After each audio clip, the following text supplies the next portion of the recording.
大家好，欢迎来到我的YouTube频道 View Life。今天我正式开始我拍摄我的一个项目，也算是一个分享我自己的摄影拍摄思路吧。取了个题目就叫做如何拍好你的城市。什么意思呢？就是我们经常会有人觉得好像没啥可拍的，或者是老是幻想着我要去远方啊，去很远的地方，去一个陌生的城市，或者去一个大城市，去一个图片上就是网上经常能看到别人拍的那些城市。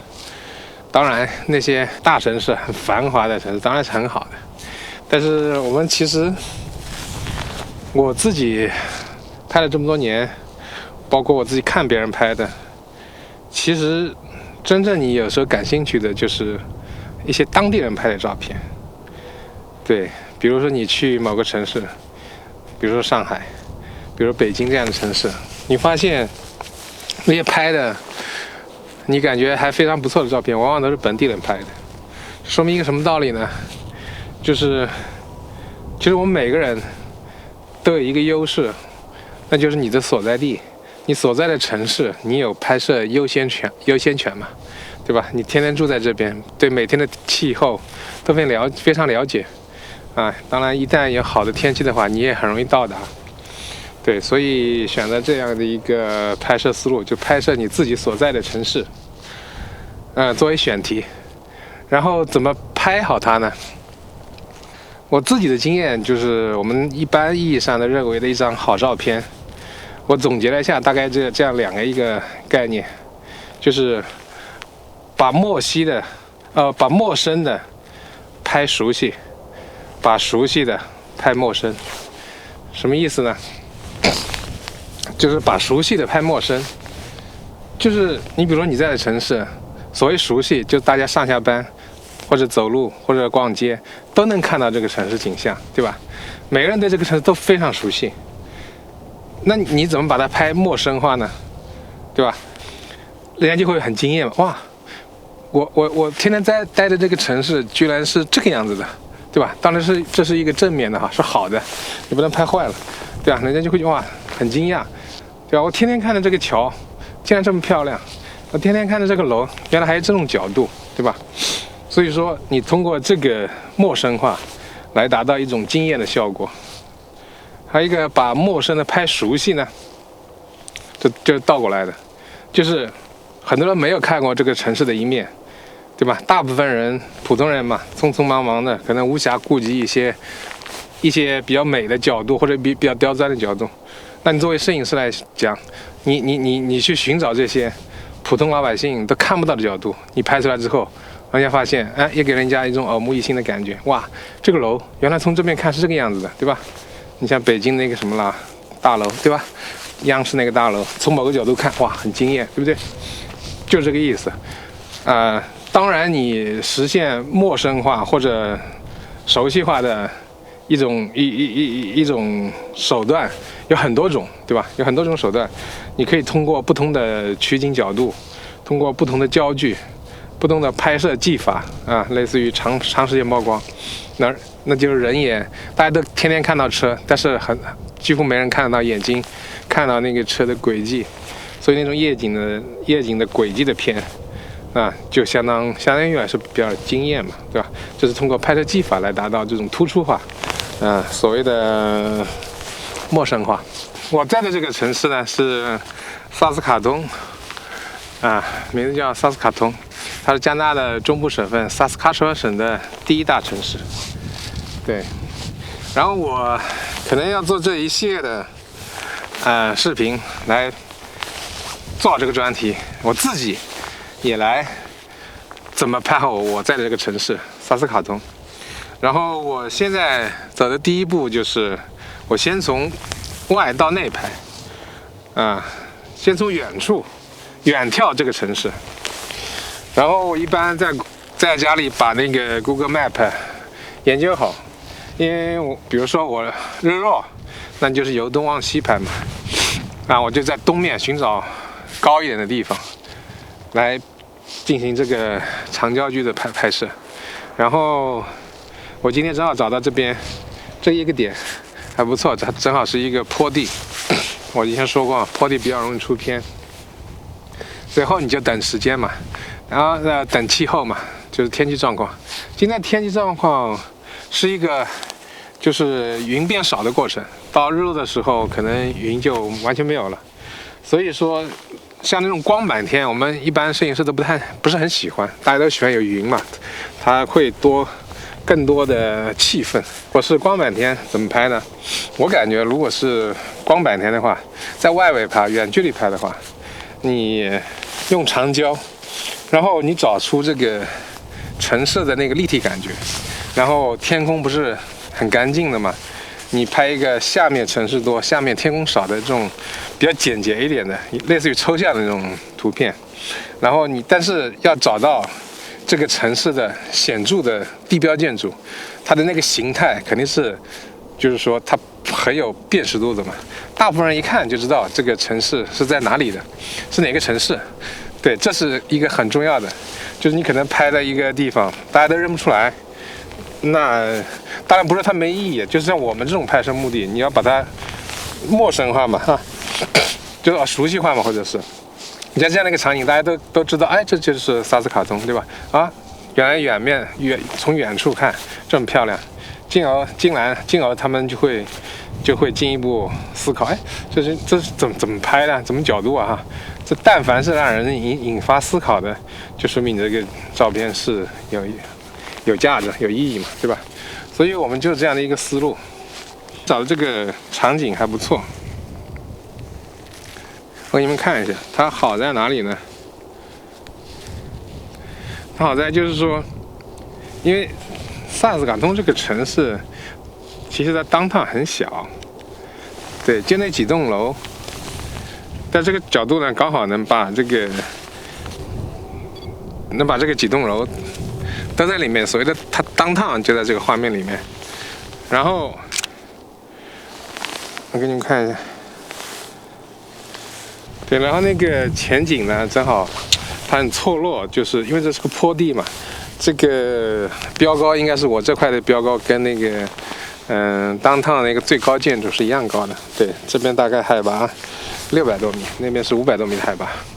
然后它这一坡，这个从这边坡顶一直到城市，所以它中间有起伏，有树，有树林跟那个。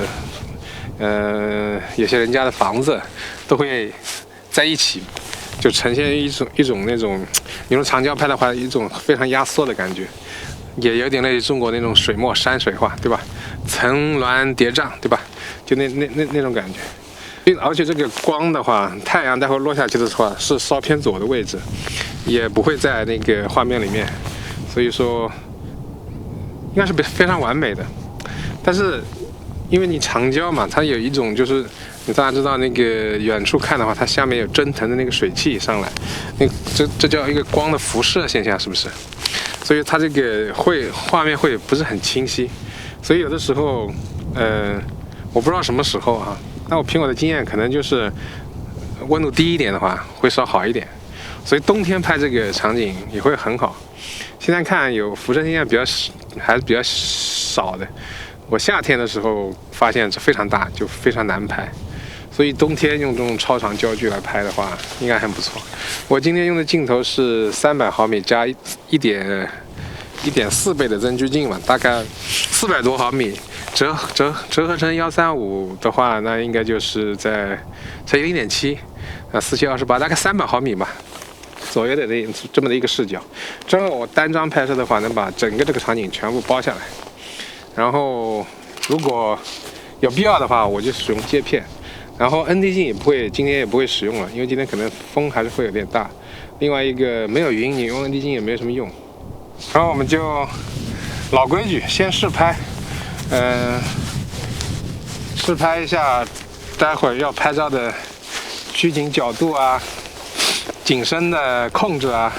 用长焦其实最重要的就是控制景深，因为如果你想拍前景比较多的话，对吧？你如果都不是在无穷远的地方，你想拍出这种层峦叠嶂的那种层次感的话，你就势必要很大的景深。那你选择落在那个对焦点就非常重要。一般来讲都是在你画面的近1/3处的对焦点，然后配合适当的光圈，因为这个是大画幅相机，中画幅相机，所以它的景深比较3.5的要浅一点，所以光圈也会用的小一点。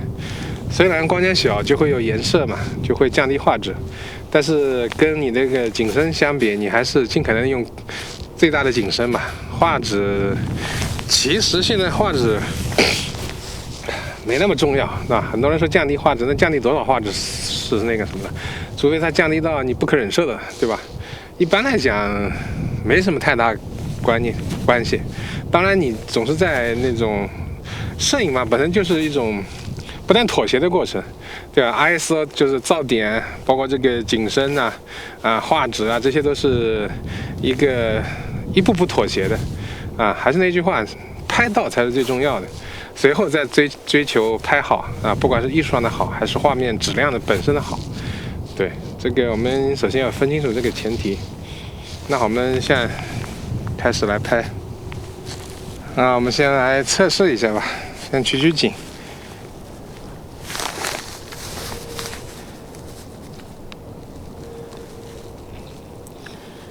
这个应该待会儿可能要用接片来拍，给大家看一下。如果拍个7、8张接片的话，还是不错的。太阳落下去再低一点的话，诶，好像看见有个头鹿哎。对，我来拍一下鹿，是狼啊鹿啊，是个鹿。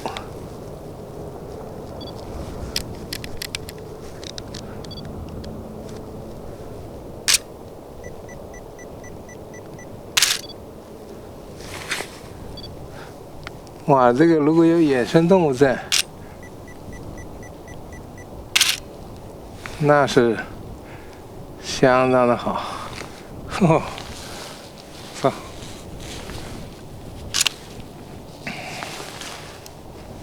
我来拍下视频看一下，看到没？就一只鹿，这边鹿还是比较常见的。但是每次看到它，还是挺兴奋的。行，我们拍照。这个老相机啊，它的那个屏幕就没那么好，有点看不太清楚，大概看吧。我大概就对焦在那个第一排树。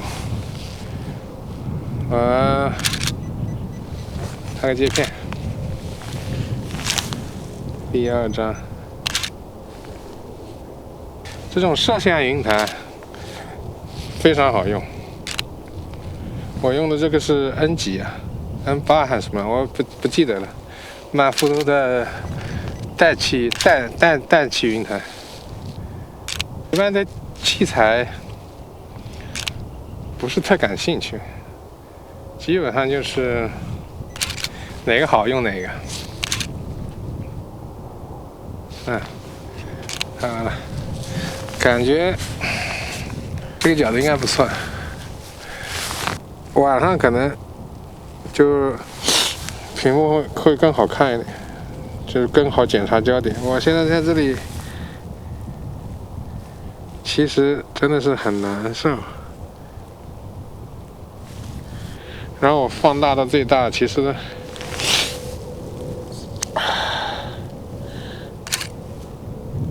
感觉画面还是抖动的，拍出来还好，就保证待会儿即便晚上要拍的话，正式拍摄的话，也不要让快门速度太慢。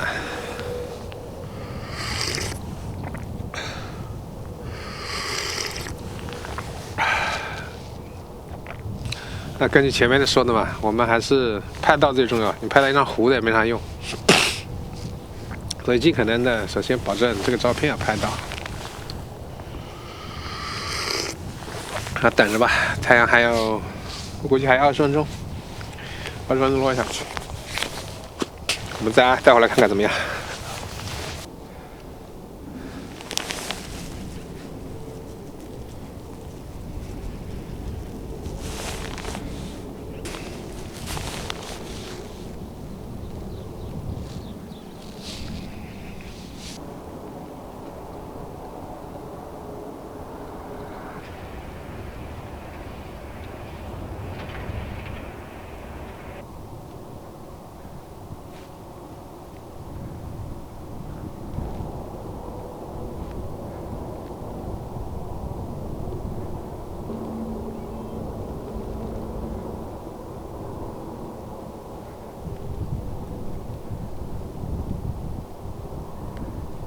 太阳马上就要落下去了，我要选择太阳快落下，就是几乎就在地平线下面一点点的时候拍。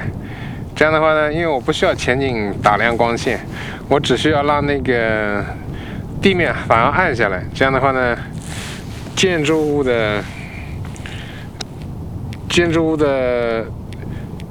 它上面的光呢就会更明显一点，那这样的话，建筑物就更立体一点。要不然这个太远了，你拍出来的话，前面的城市几乎就看不太清楚。对，所以让它那个立体感更强一点，所以要等到一个合适的光线啊。基本上在太阳刚落下去那一会儿，还没下去，在地平线一点点就落下去，那个时候最好。当然后面。你也可以拍一下那个太阳完全落下去之后的景象，甚至夜景嘛，这毕竟还是城市嘛。然后还有一个就是我喜欢，就是你还是要用取景器。对，我刚才那个光学取景器啊，它更有氛围感。对，这种氛围感真的是便于你更好的寻找一些很好的构图。我刚才随便拍了几张，就看看这些有意思的一些构图吧。长焦好处就在于，你真的可以挑出很多很多的构图，然后发现很多你这个肉眼几乎看不到的一些画面。现在看太阳还在上面大概10公分，我们在等它完全落下去一点点，然后还是老样子，用手动曝光、手动对焦，自动白平衡，手动白平衡。我一般手动白平衡就放在日光的位置就行了。现在差不多了，它这个太阳下去的速度很快，所以要你非常快速的来拍。现在开始拍第一张，我光圈还是用的 iPhone 2比较好一点。第一张，第二张，还是要拍得快，争取在太阳落下来之前，你把这一组接片拍完。第3张，第4张，第5张，第6张。第7张，然后再反方向再拍一张，再拍一组接片，这是我的习惯，这保证成功率吧。怕有的时候接不上，另外它的光线在变化，你这样也可以拍到2张不同的光照效果的照片。我推荐大家用光学取景器来构图，因为我总觉得它那种临场感比较强，让你更有感觉拍照。也没说太多道理，可能纯粹是我自己的感受吧。我反正比较喜欢用光学取景器，拍照更有感觉。你看这一组拍完，刚好太阳落下去，看一下。那太阳刚好下1/3遗落下去，这个角度是刚好的。然后我来赶紧拍几张单张的，因为现在这个光线不错，我就随意的来构图。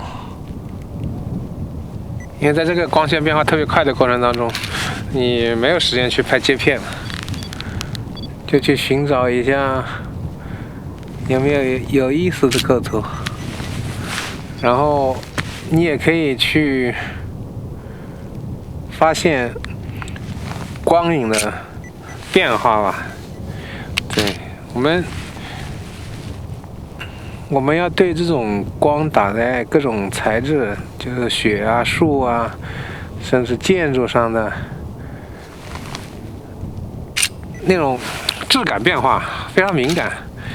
有的时候你去选择什么光线来表现，是一个很重要的，便于你去选择用什么光线嘛。我在这边北美待的时间长了，就发现夏天，比如日落前那一段那个光影打在这种空气很透，就如果你拍胶片的话，就炮塔那个颜色就完全按照北美的现场场景来的，就你眼睛看到那个颜色、那个色调、那个质感，就是炮塔那个柯达那个炮塔胶卷的那种质感。我相信日本，你要在日本待着的话，估计富士胶卷的特色就是就是日本那种，你日常肉眼看到的那种颜色吧，包括那个光影效果吧。所以摄影师其实对光要敏感，具体的说就是光在各种材质上的表现要敏感，要熟悉，便于你后面创造去选择光线。对，我们这一张差不多拍完了。日落前的总体效果，我感觉没有我想象的那么好，主要，有可能是太远了，因为也就这一个点，它正好是在高的地方，再往下走就矮了，就拍不到这么远了，就拍不到城市了。所以也是我能离得最近的一个高点了。有可能下次搞一个再长一点的镜头来拍看看。然后可能城市还是有点小吧，所以很多时候你比如说你自己所在的城市并不是很那么突出，对，你如果拍这种全景的话就很没什么优势了。但是我们只是介绍一种思路嘛。万一你的城市是非常，那建筑很多很漂亮，对吧？很高，那拍出来就很好看。像这种小城市的话，离远了看可能就没什么太多特殊的。那个取巧，像今天像这种场景，可以把前景，它前景挺好看，对吧？有树啊，有各种，像这边都是很多庄园的房子，此起彼伏的感觉，就很有层次感。有可能会有点那么那个意思吧，对，所以说有的时候不一定是你这个城市就没什么可拍的，也得善于利用你这个城市的特点拍一些照片，有点像就是我前面说的被动拍摄嘛，就给你一个命题，怎么拍好你的家乡，对吧？拍好你的城市，也对你来说也是一种锻炼。我们视频就到这边，我待会我再拍一点日落的场景，就是天黑的，看看有什么可拍的。反正主要的创作思路就是我前面讲的这些。对，后面我就自己在这再待一会儿，休息一下，喝水，然后拍一些灯光起来之后的一些场景。OK， 就这样，希望你们能喜欢这个视频，我们下次再见。拜拜。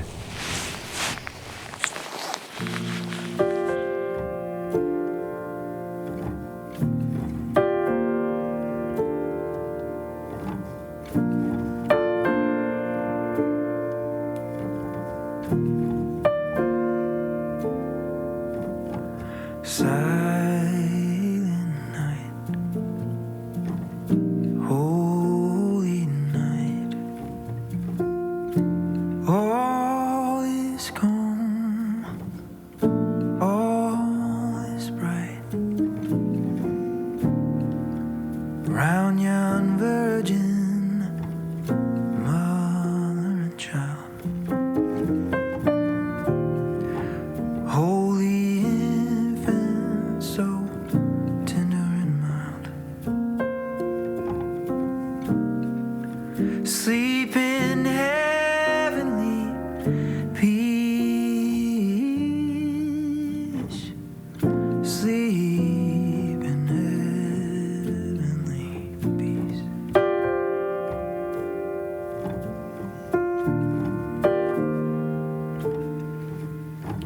Silent night, holy night, shepherds quake at the sight, and glory stream from heaven afar. Heavenly hosts sing hallelujah. Christ the Savior is born.